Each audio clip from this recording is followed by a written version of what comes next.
नमस्कार, मैं नीलम अरोरा, हिंदी प्रवक्ता, भागवंती सरस्वती विद्या मंदिर इंटर कॉलेज मुजफ्फरनगर। आज हिंदी विषय में मैं आपको काव्य सौंदर्य के तत्व के अंतर्गत रस बताने जा रही हूँ। काव्य सौंदर्य के तत्व किसे कहते हैं? जो कविता की सुंदरता को बढ़ाते हैं, कविता के सौंदर्य को बढ़ाने वाले तत्व काव्य सौंदर्य के तत्व कहलाते हैं। इसके अंतर्गत 3 तत्व होते हैं: रस, छंद और अलंकार। इन तीनों के संयोग से ही काव्य सौंदर्य को प्राप्त करता है। तो आइए आज हम अध्ययन करते हैं रस का। मेरी आपसे विनती है, आग्रह है कि आप इस वीडियो को अंत तक जरूर देखें। रस किसे कहते हैं? पहले तो हम सामान्य भाषा में ही रस को समझना चाहेंगे। रस है क्या?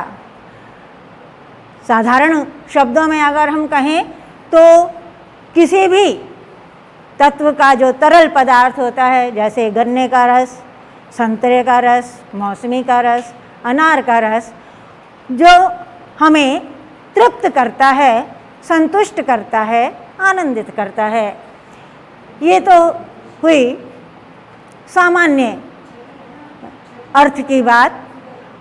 वैसे भी भोजन में षड रसों की बात की गई है। भोजन अगर षड रसों से पूर्ण हो तो वह अच्छा भोजन माना जाता है। वो 6 रस हैं: मीठा, खट्टा, मधुर,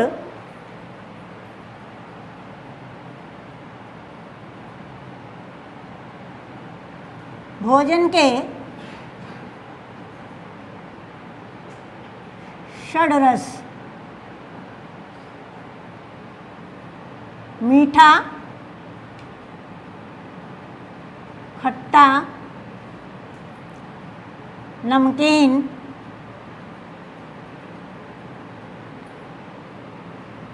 तीक्ष्ण, कड़वा, कसैला।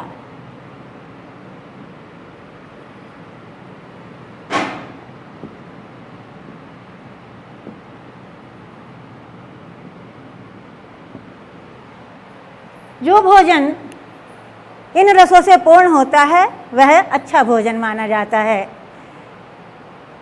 तो आइए अब हम साहित्यिक रस की बात करते हैं। इस शब्द को सबसे पहले कहाँ प्रयोग किया गया? एक उपनिषद है, तैत्तिरीय उपनिषद।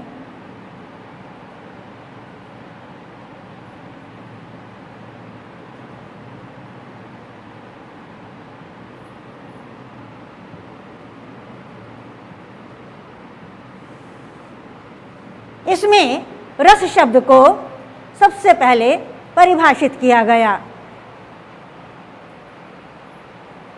वैसे तो रस शब्द की व्युत्पत्ति रस संस्कृत के रस धातु से बना है और उसके लिए कहा गया है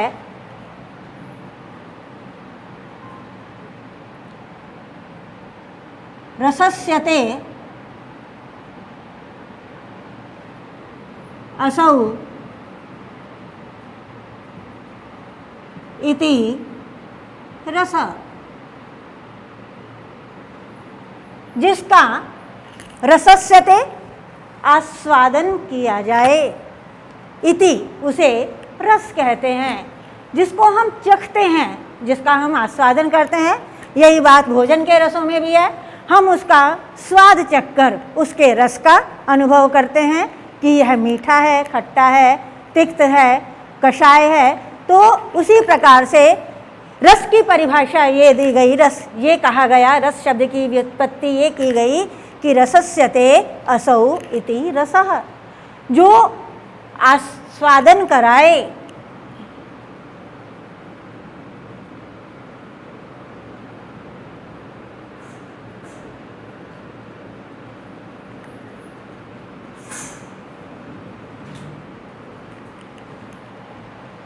जो आस्वादन कराए उसे रस कहा जाता है। बात हम कर रहे थे तैत्तिरीय उपनिषद की, उसमें रस को कहा गया रसौ वै सह, अर्थात रस वही है। वही कौन? वह परब्रह्म परमात्मा। रस का वैसे शाब्दिक अर्थ आनंद भी है, तो परमात्मा से बढ़कर कोई आनंद हो ही नहीं सकता।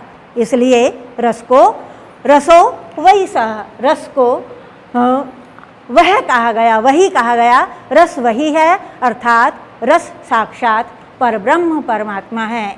ये तो अभी तक हमने रस के शाब्दिक अर्थ, उसके व्युत्पत्ति और भोजन से संबंधित बात की। अब हम बात करते हैं रस के साहित्यिक अर्थ की। रस का साहित्य में किस प्रकार से प्रयोग हुआ, कैसे उसकी व्याख्या हुई, कैसे उसको परिभाषित किया गया, आइए अब वो देखते हैं। सर्वप्रथम भरत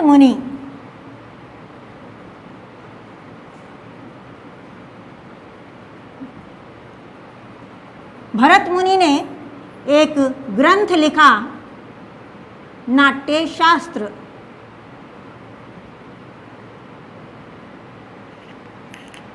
भरत मुनि ने नाट्य शास्त्र लिखा। कहते हैं कि उन्होंने ये जो नाट्य शास्त्र की रचना की, ये चारों वेदों को आधार मानकर की। चारों वेदों का जो सार तत्व था उसको उन्होंने नाट्य रूप में इस ग्रंथ में संकलित किया और इसीलिए इसको पंचम वेद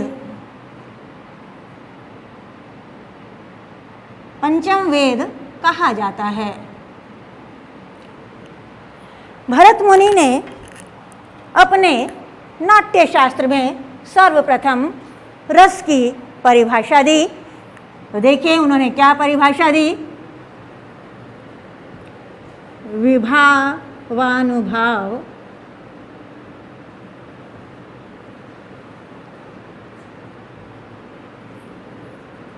व्यभिचारी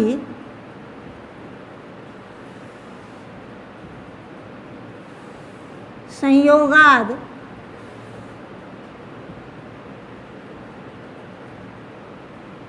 रस निष्पत्ति।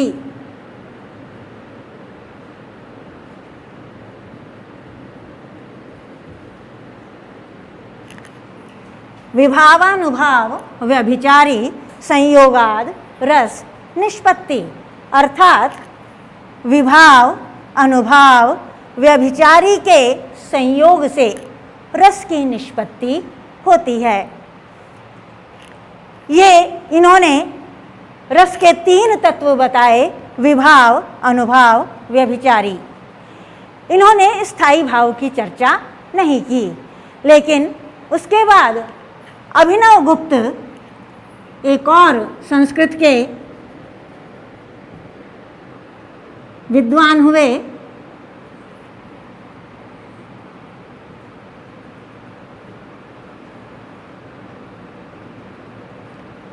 अभिनव गुप्त ने सर्वप्रथम स्थायी भाव के बारे में बताया।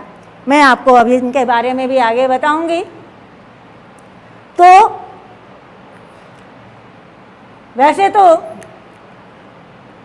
ये के विभाव अनुभाव व्यभिचारी संचारी भाव के संयोग से रस की निष्पत्ति होती है। रस का काव्य में क्या महत्व है? रस अगर काव्य को विद्वानों ने कविता कामिनी कहा, एक स्त्री के रूप में बताया, तो जो रस है वो उसकी आत्मा है। कोई कितना भी सुंदर हो, कितना भी अलंकारों से युक्त हो, लेकिन अगर उसमें प्राण नहीं है, अगर उसमें आत्मा नहीं है, तो वह व्यर्थ है। जैसे शरीर आत्मा के बिना निर्जीव होता है, उसी प्रकार रस के बिना काव्य नीरस हो जाता है। विद्वानों ने तो रस को ब्रह्मानंद सहोदर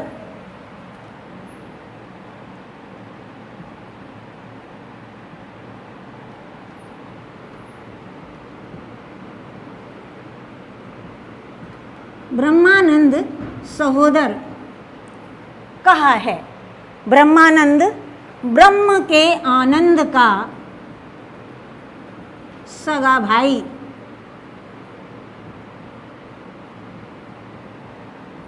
ब्रह्म के आनंद का सहोदर, सगा भाई।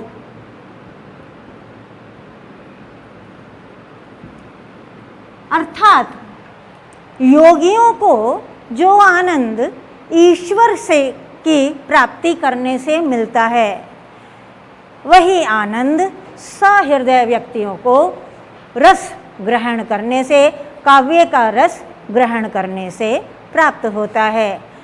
तो हम अगर इसकी परिभाषा देना चाहें तो हम इस प्रकार दे सकते हैं कि काव्य को पढ़ने से, सुनने से और देखने से, काव्य को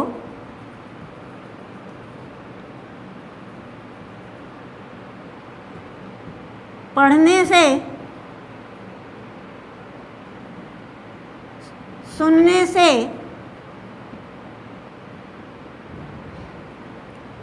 और देखने से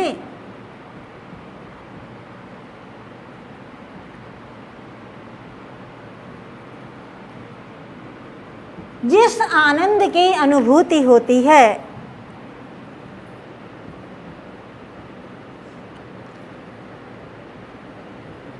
जिस आनंद की अनुभूति होती है,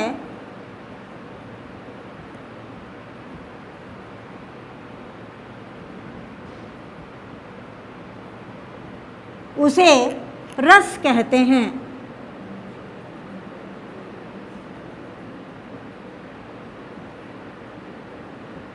उसे रस कहते हैं। काव्य को पढ़ने से, पढ़कर, सुनने से, सुनकर, देखने से। आप लोग सोचेंगे कि काव्य देखा कैसे जा सकता है, तो पहले जो नाटक था वो काव्य की श्रेणी में ही रखा जाता था। तो नाटक को देखने से जो हमें आनंद की अनुभूति मिलती है उसको रस कहा जाता है। अब आइए एक बात और, सहृदय, सहृदय को ही रस की अनुभूति होती है। सहृदय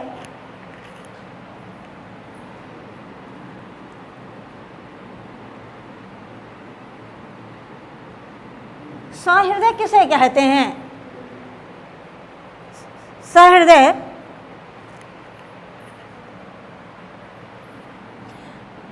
सॉरी, ये ब्रह्मानंद गलत लिखा गया। सहृदय किसे कहते हैं?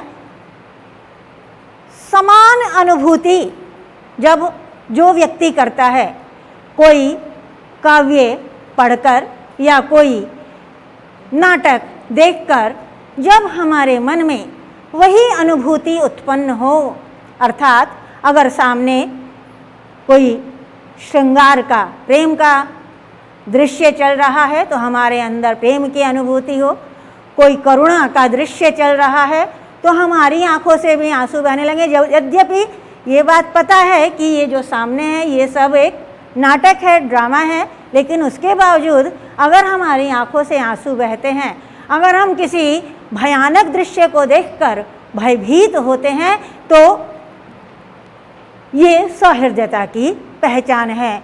और जो रस है वो सहृदय को ही अनुभव होता है। तो सहृदय व्यक्ति के मन में काव्य को पढ़ने से, सुनने से और देखने से जिस आनंद की अनुभूति होती है उसे रस कहते हैं। विद्वानों ने काव्य में रस को उसकी आत्मा बताया है, अलंकार उसके गहने हैं। अगर उसका बाह्य सौंदर्य बढ़ाते हैं, कविता कामिनी का बाह्य सौंदर्य अलंकारों के द्वारा बढ़ता है, तो उसका जो आंतरिक सौंदर्य है वह रस के द्वारा बढ़ता है।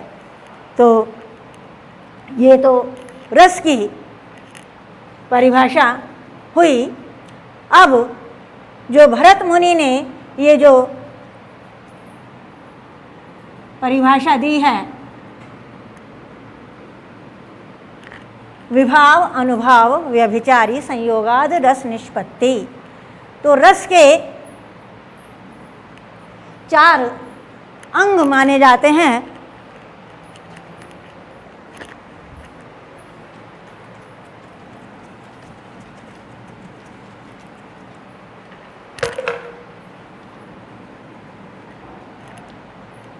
सबसे पहले रस के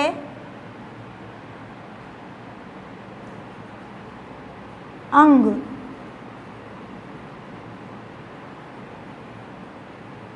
रस के 4 अंग हैं। सबसे पहले है स्थायी भाव।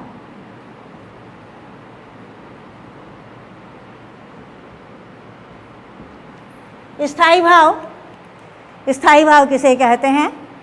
जो भाव हमारे मन में हमेशा सुप्त अवस्था में रहते हैं, विद्यमान रहते हैं। भाव तो सभी के मन में रहते हैं, लेकिन वो सोए हुए हैं, सुप्त अवस्था में हैं। उचित अवसर पाकर, अनुकूल अवसर पाकर वो जागृत होते हैं और आसपास का वातावरण आदि को प्राप्त करके वो रस की अवस्था को प्राप्त करते हैं। उन्हें स्थायी भाव कहते हैं।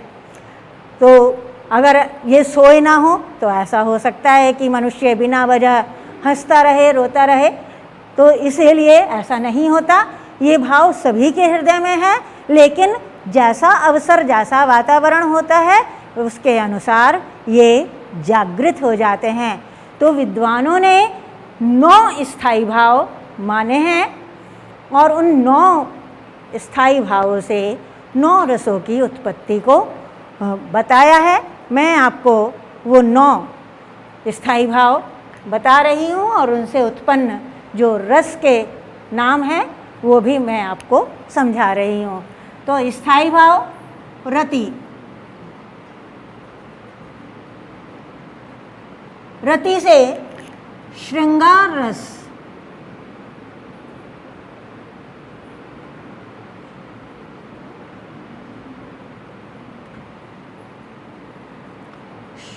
शोक,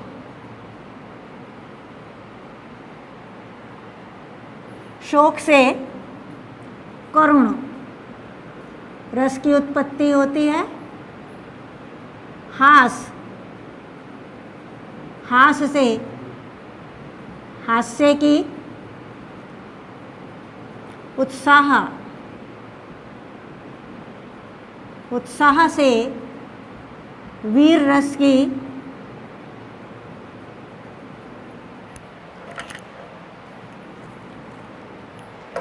क्रोध, क्रोध से रौद्र,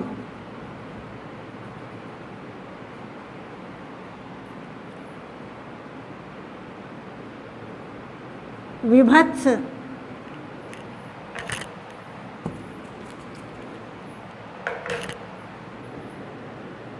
जुगुप्सा, जुगुप्सा से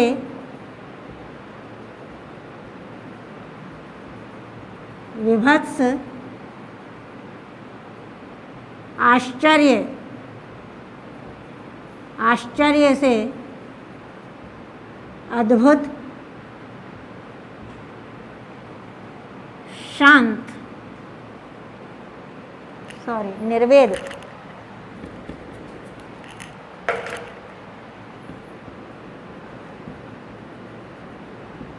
निर्वेद से शांत रस,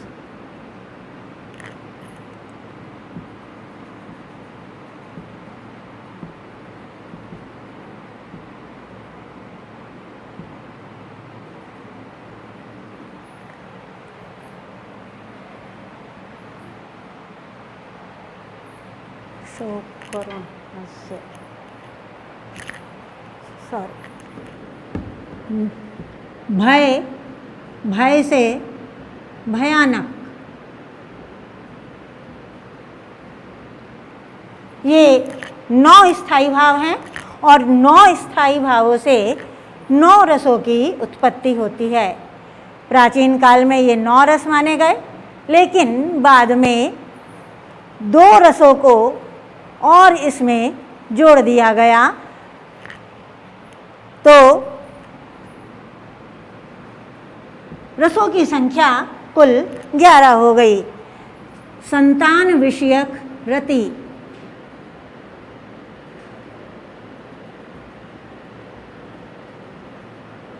संतान विषयक रति से वात्सल्य रस और ईश्वर विषयक रति,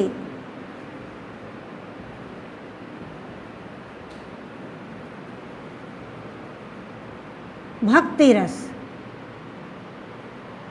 ये 11 स्थायी भाव और उनसे उत्पन्न 11 रस। इसके बाद विभाव,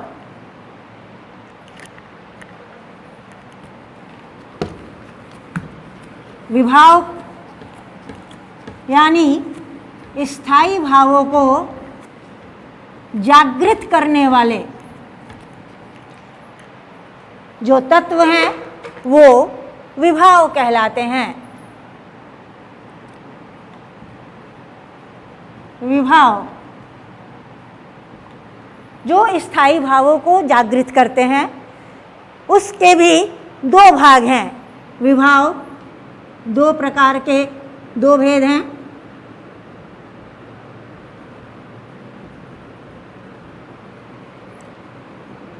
एक आलंबन, दूसरा उद्दीपन। आलंबन, आलंबन का अर्थ ही है सहारा, तो आलंबन के भी 2 भेद हैं,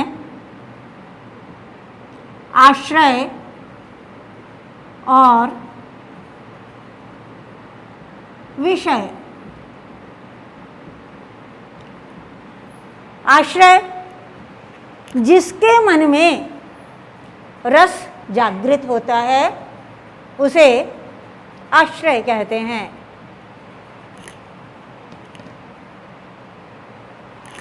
और जिसके द्वारा वो भाव जागृत होता है उसे विषय कहते हैं। जैसे आपने एक उदाहरण सुना होगा, हे खगमृग हे मधुकर श्रेणी तुम देखी सीता मृगनयनी। तो आश्रय यानी इसमें जो वियोग श्रृंगार रस किसके मन में उत्पन्न हो रहा है? राम के मन में। तो राम क्या है? आश्रय। और किसके कारण उत्पन्न हो रहा है? सीता के कारण वियोग उत्पन्न हो रहा है, तो सीता है विषय। तो मैं समझती हूँ आलंबन आपको समझ आ गया होगा। आश्रय, जिसके मन में वो स्थायी भाव जागृत होता है वो आश्रय, और जिसके कारण उत्पन्न होता है वो विषय। इसके बाद इसका जो दूसरा है उद्दीपन। उद्दीपन का अर्थ ही है तीव्रता। तीव्र, जो उन स्थायी भावों को तीव्र करता है उसे उद्दीपन विभाव कहते हैं। अगर कोई भाव, मान लीजिए कोई करुणा का भाव है, तो किसी की मृत्यु हो गई है, तो उसकी मृत्यु पर विलाप करते हुए उसके परिजनों को देखकर साधारण व्यक्ति के मन में भी एक करुणा का भाव और अधिक तीव्र होता है। उसके वस्त्रों को देखकर, उसके चित्रों को देखकर, उसके द्वारा किए गए कार्यों को याद कर करके वह करुण भाव, वह शोक का भाव और अधिक तीव्रता को प्राप्त करता है। इसी तरह भय, मैं आपको एक बहुत ही साधारण सी शब्दों में आपको बताना चाहूँगी। मान लीजिए आप कोई हॉरर मूवी देखते हैं, तो उस पिक्चर में अगर आप उसकी साउंड बंद कर दें तो आपको डर नहीं लगेगा, ये मेरा अपना मानना है। क्योंकि वो जो आवाज़ होती है, वो जो उसकी साउंड होती है, जो उसका इफ़ेक्ट होता है, वही उसके भयानकता को और अधिक बढ़ाता है। किसी जंगल में आप जा रहे हैं, अचानक जंगल, सुनसान जंगल है, रात का समय है और सामने से कोई शेर आ जाए तो अपने आप ही भय उत्पन्न होने लगता है। तो ये जो आसपास का जो वातावरण है, जो उसकी पृष्ठभूमि है, जो परिस्थितियां हैं, वो उस भाव को, उस रस को और अधिक तीव्र करती हैं। तो उद्दीपन यानी जो हमारे भावों को उद्दीप्त करता है। इसके बाद है तीसरा, अनुभाव।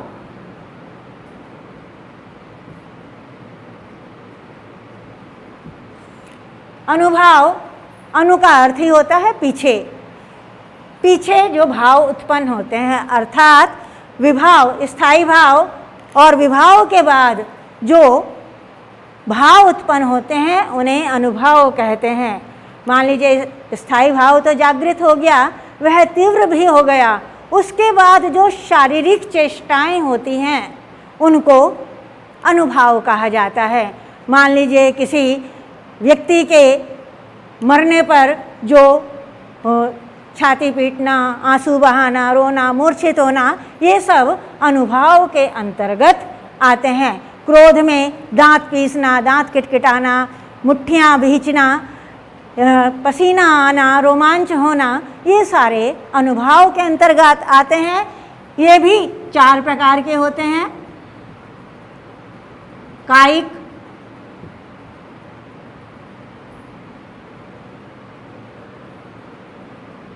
मानसिक,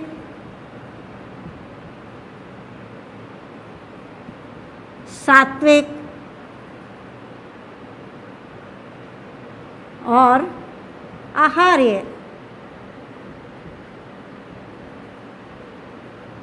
कायिक जो हम शरीर के द्वारा प्रदर्शित करते हैं, जैसे मैंने अभी बताया कि भौहें टेढ़ी करना, दांत किटकिटाना क्रोध के कारण, मुट्ठियाँ भींचना या करुणा में सिर दे देकर मारना, पछाड़ खाना, पैर पटकना, ये सब कायिक अनुभाव के अंतर्गत आते हैं।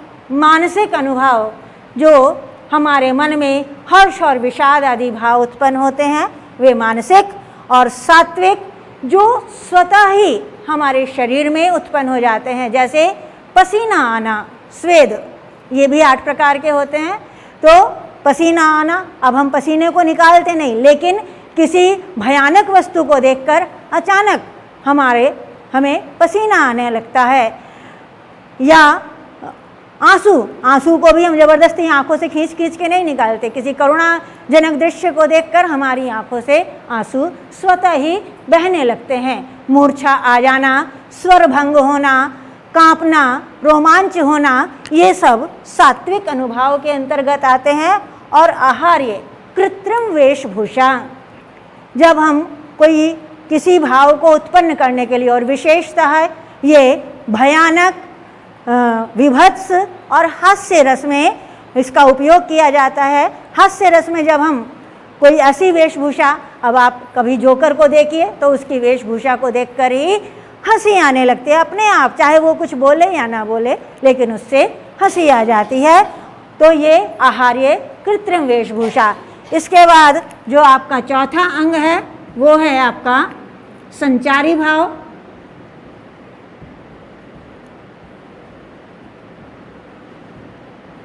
संचारी भाव, संचरण करना, इसको व्यभिचारी भी कहते हैं। स्थायी भाव तो स्थायी रहते हैं, लेकिन संचारी भाव संक्रमण करते रहते हैं, संचरण करते हैं। एक संचारी भाव अनेक स्थायी भावों का संचारी भाव हो सकता है। जैसे रोमांच, रोमांच है तो रोमांच श्रृंगार रस में भी हो सकता है, रोमांच भय में भी हो सकता है। इसी प्रकार से उत्सुकता वीर रस में भी हो सकता है। तो इनकी संख्या संचारी भाव की संख्या 33 मानी जाती है। ये 33 माने जाते हैं और इनका कार्य क्षणिक होता है। जैसे पानी में बुलबुले उठते हैं और समाप्त हो जाते हैं, उसी प्रकार ये भी क्षण भर के लिए उत्पन्न होते हैं और उस भाव को जागृत करके तत्काल समाप्त हो जाते हैं। तो अब ये मैंने आपको रस के बारे में बताया। इससे अगले भाग में मैं आपको रसों के जो भाग हैं, रस के प्रकार हैं, उनके बारे में बताऊंगी। धन्यवाद।